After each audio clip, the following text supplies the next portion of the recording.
Hello friends, welcome back to my YouTube channel. तो आज था संडे। तो आपका संडे कैसा गया? मेरा तो ऐसा ही निकल जाता है गाइस, थोड़ा घूमा घामी करके। और कपड़े रहते हैं संडे के दिन धुलने के लिए, तो वो धोती हूँ मैं और थोड़ा बहुत काम भी कर लेती हूँ। तो ऐसे निकल जाता है गाइस। देखो हमारे यहाँ की दीवार उठ रही है। ये हमारी दीवार का काम लगा हुआ है, ये दीवार बन रही है। और ये मेरी सिस्टर की फ्रेंड है।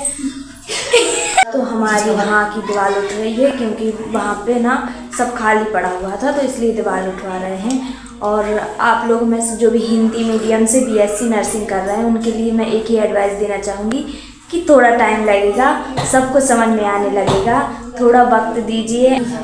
मैं इसलिए बोल रही हूँ गाइस क्योंकि पहले ना मुझे भी समझ में नहीं आता था कुछ भी। मैं ना बस देखती रहती थी और मेरे सर के ऊपर से सब कुछ निकल जाता था, यानी कि सर या मैम पढ़ा के चले जाते थे और मुझे कुछ भी समझ नहीं आता था। लेकिन जैसे ही 1 महीना हो गया मुझे पढ़ते हुए, तो धीरे धीरे सब समझ में आने लगा है। और डिक्शनरी बहुत ज़रूरी है, तो वो खरीद लेना गाइस, ज़रूर से ज़रूर खरीद लेना वो। और बस सब ठीक है गाइस, क्योंकि मैं भी हिंदी मीडियम से हूँ, तो हिंदी मीडियम वालों को थोड़ी प्रॉब्लम होती है गाइस।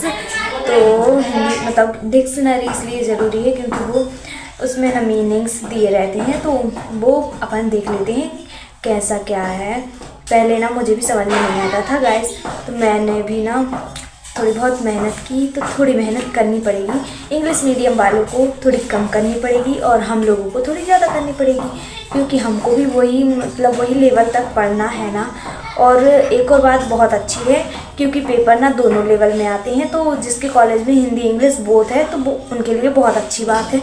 लेकिन मेरे कॉलेज में सिर्फ इंग्लिश है, तो मुझे तो इंग्लिश पढ़ना ही पड़ेगा गाइस, तो मुझे तो इंग्लिश सीखना ही है। बहुत अच्छा पढ़ लेंगे कर लेंगे हिंदी मीडियम वाले, और इंग्लिश मीडियम वाले उनको तो कुछ कहने की ज़रूरत नहीं है क्योंकि वो तो वैसे ही सब कुछ पढ़ लेते हैं और उनको समझ में आ जाता है सब। तो best of luck guys, thank you so much, bye.